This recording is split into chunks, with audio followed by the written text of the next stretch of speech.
Assalamualaikum warahmatullahi wabarakatuh. Salam sejahtera dalam perjuangan memantapkan perjuangan CPEC ini.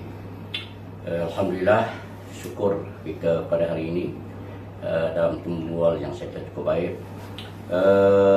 Dalam soalan yang dikemukakan kepada saya ini, soal penyaut awam, jelas kepada kita bahawa penyaut awam ini adalah merupakan tulang belakang kepada kerajaan dan merupakan tiang seri kepada kerajaan.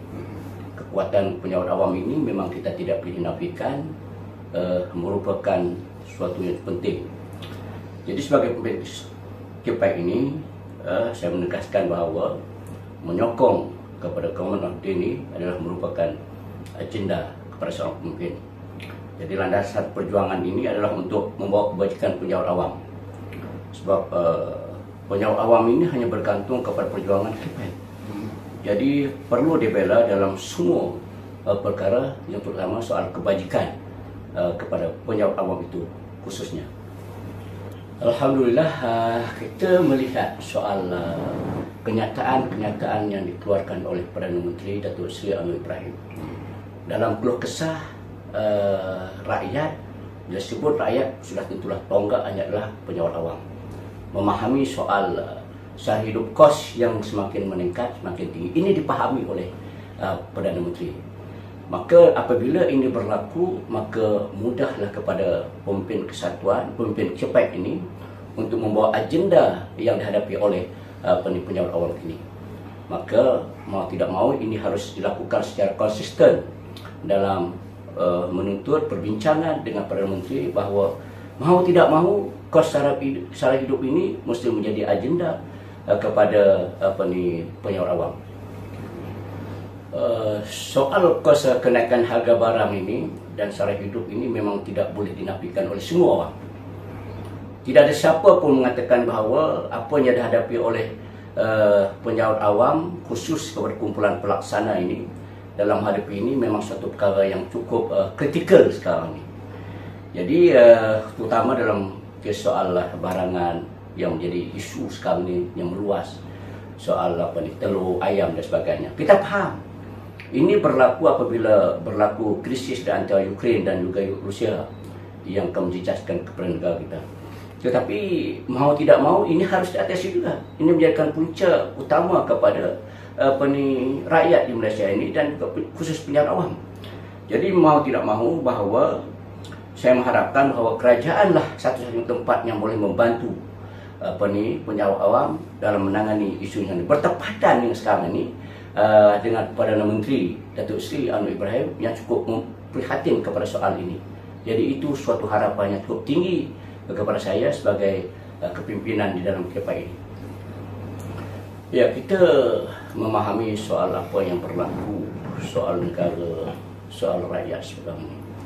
Tetapi dalam mengatasi isu ini, maknanya perbincangan secara yang baik antara pihak kesatuan di bawah CPEC dan juga pihak kerajaan.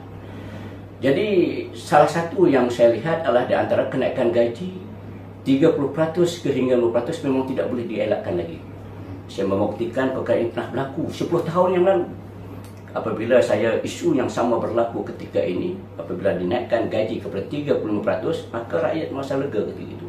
Penyaut awam juga masa lega dalam perkara itu. Jadi inilah satu di antara yang tidak boleh diabaikan. Dan ini juga saya pernah berbincang dengan pakar-pakar ekonomi. Beberapa orang pakar ekonomi, saya tanyakan apakah satu solusi yang boleh diatasi, boleh mengatasi soal kenaikan harga barang ini. Maka mereka mengatakan bahawa di antaranya lah gaji yang mesti dinaikkan. 10 tahun gaji yang kita tidak dapat asai sekarang ni. Cuba bayangkan dengan harga terus meningkat. Dan tentulah itu penyelesaiannya.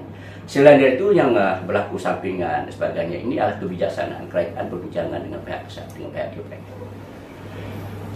Dalam suasana sekarang apa yang dihadapi oleh penyaut awam, yang kita sudah maklum, sudah tentulah apabila saya dipilih oleh perwakilan untuk memimpin CPEC, isu yang utama sudah sentuhlah menjadikan isu kos sara hidup dan gaji. Ini saya nyatakan bahawa saya tidak ada kompromi soal tuntutan kenaikan gaji secara konsisten. Maka di situ juga kita harus meletakkan bahawa pemimpin pelapis muda adalah merupakan kesambungan selepas itu. Jadi pemimpin muda yang ada sekarang ini menjadikan pemimpin yang masa akan datang, mereka inilah yang akan meneraju kepimpinan ini. Jadi bagaimana kita nak mengisi kepimpinan ini?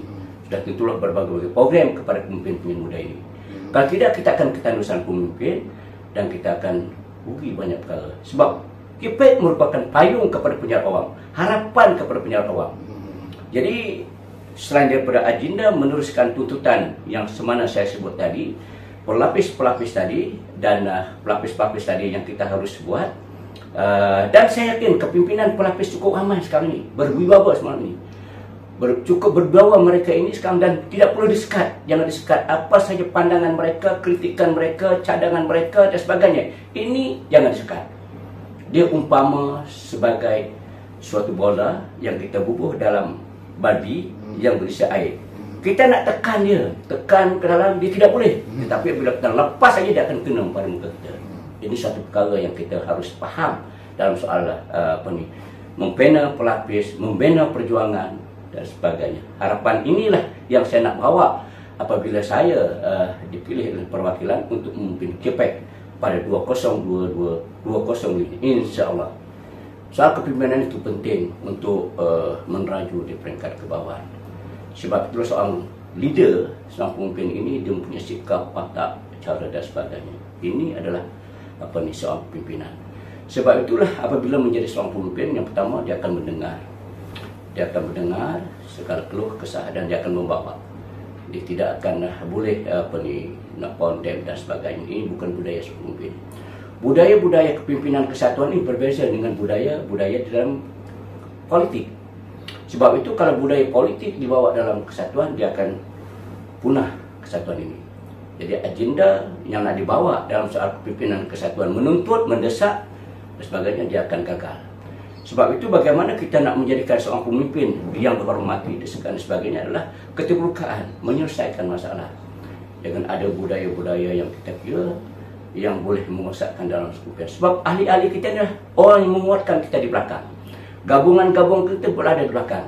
Jadi kalau kita buat sesuatu yang di luar daripada peraturan-peraturan yang melanggar dan sebagainya, maka dia akan menjadikan kepimpinan itu pincang. Jadi masalah kepimpinan itu harus ada, kasih sayang pemimpin itu harus ada kepada di peringkat bawahan dia, maka ini akan terjalin dua perkara. Sebab itulah apa yang kita nak cakap ini mesti kita laksanakan. Saya teringat satu ayat Quran yang menyebut bahawa yang berhubung dengan kepimpinan ini harus bercakap serupa bikin. Saya sebut Bismillahirrahmanirrahim. Ya ayyuhallazina amanu lima taquluna ma la taf'alun. Kaburatan maqtan indallah an taqulu ma la taf'alun. Wahai orang yang beriman, sangat besar kebencian di sisi Allah kepada yang bercakap tetapi tidak melakukan. Ini suatu ayat yang Allah berikan kepada pemimpin. Yang keduanya adalah Allah meletakkan bahawa kepimpinan ini dia harus merasai kesakitan, keperitan dan sebagainya bersama dengan ahli.